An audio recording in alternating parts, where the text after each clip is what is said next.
വനിതാ സംവരണത്തെ അല്ലല്ലോ പ്രതിപക്ഷം എതിർത്തത്. 750 സീറ്റിലേക്ക് ഉയർത്തുന്ന മണ്ഡലപുനർനിർണയത്തിന് ശേഷം വനിതാ സംവരണം എന്ന വ്യവസ്ഥയാണല്ലോ. ഈ 543 സീറ്റ് നിലനിൽക്കുന്നത് വനിതാ സംവരണം ആയിരുന്നല്ലോ. പാർലമെന്റ് സീറ്റ് വർദ്ധിപ്പിക്കാനെടുത്ത തീരുമാനം വനിതാ സമ്മേളനം നടപ്പിലാക്കാൻ വേണ്ടിയിട്ടാണ്. അത് രണ്ടും പരസ്പരം ബന്ധപ്പെട്ട് കിടക്കുന്നതാണ്. ഒന്നിനെ മറ്റൊന്നിനെ മാറ്റി കളയാൻ വേണ്ടി കഴിയില്ല.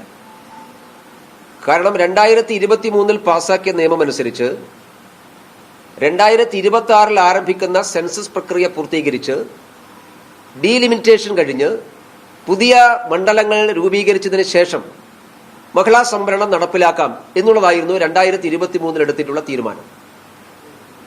പക്ഷെ അതിന് ഏറ്റവും ചുരുങ്ങിയത് ഒരു 10-12 വർഷം കാത്തിരിക്കേണ്ടി വരും.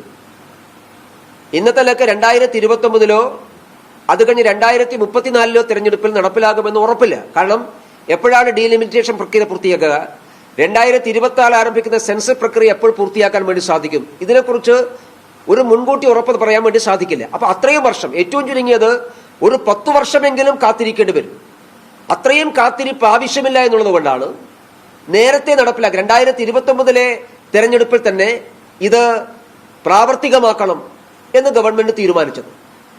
രണ്ടാമത് ഡീലിമിറ്റേഷൻ എന്നുള്ളത് സ്വാഭാവികമായി നടക്കേണ്ട ഒരു പ്രക്രിയയാണ്.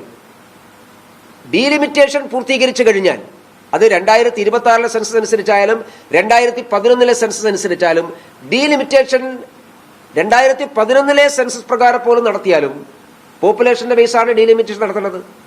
അങ്ങനെ നടത്തുമ്പോൾ ദക്ഷിണേന്ത്യൻ സംസ്ഥാനങ്ങൾ കുറവ് വരും. അത് പരിഹരിക്കാനാണ്. ഇന്നിപ്പോ ഇവര് പറയുന്നത് ദക്ഷിണേന്ത്യൻ സംസ്ഥാനങ്ങൾ കുറവ് വരുന്നതല്ലോ. ദക്ഷിണേന്ത്യൻ സംസ്ഥാനങ്ങൾ കുറവ് വരാതിരിക്കാനാണ് നിലവിലുള്ള പ്രപ്പോർഷൻ അനുസരിച്ച് എല്ലാവർക്കും തുല്യമായിട്ടുള്ള സീറ്റ് വർധനവുണ്ടാവുക എന്നുള്ള ലക്ഷ്യത്തിലാണ് ഈ സീറ്റ് വർധനവിലേക്ക് എത്തിയിട്ടുള്ളത്. അത് അംഗീകരിക്കാതെ കുഴിയിൽപ്പെട്ട് കിടക്കുകയാണ് പ്രതിപക്ഷം. അംഗീകരിച്ചാൽ കേരളത്തിന് പോലും ഗുണമായിരുന്നു. കേരളത്തിലെ എംപിമാർ എന്ത് കണ്ടിട്ടാണ് അതിനെ എതിർത്തത് എനിക്കറിയില്ല. ഇനിയിപ്പോ 2011 സെൻസസ് പ്രകാരം ഡീലിമിറ്റേഷൻ പൂർത്തീകരിച്ചാൽ കേരളത്തിന് നഷ്ടമാണ്. 2026 സെൻസസിനനുസരിച്ച് ഡീലിമിറ്റേഷൻ നടത്തിയാലും കേരളത്തിന് നഷ്ടമാണ്. കേരളം ഉൾപ്പെടെയുള്ള ദക്ഷിണേന്ത്യൻ സംസ്ഥാനങ്ങൾക്ക് ഒരു നഷ്ടവും ഉണ്ടാക്കാത്തൊരു പാക്കേജാണ് കേന്ദ്ര ഗവൺമെന്റ് കൊണ്ടുവന്നിട്ടുള്ളത്. അതാണ് ഇവരിപ്പോ തള്ളിക്കളഞ്ഞിട്ടുള്ളത്.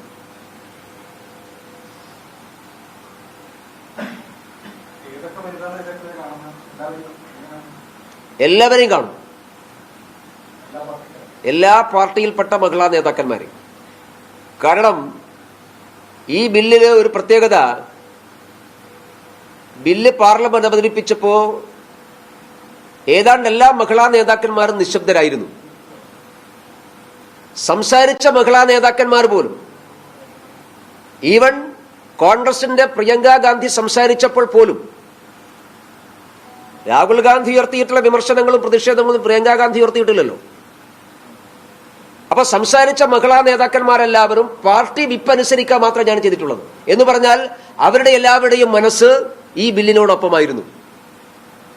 ഞങ്ങൾ മനസ്സിലാക്കുന്ന കേരളത്തിലും CPM-നെയും കോൺഗ്രസിനെയും ഉൾപ്പെടെയുള്ള മഹിളാ നേതാക്കന്മാർ, ഈവൻ ലീഗിന്റെ മഹിളാ നേതാക്കന്മാരടക്കം മനസ്സുകൊണ്ട് ഈ ബില്ല് നടപ്പിലാക്കണമെന്ന് ആഗ്രഹിക്കുന്നവരാണ്.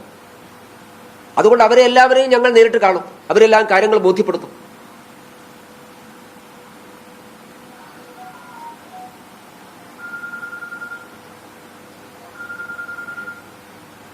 ഓക്കെ,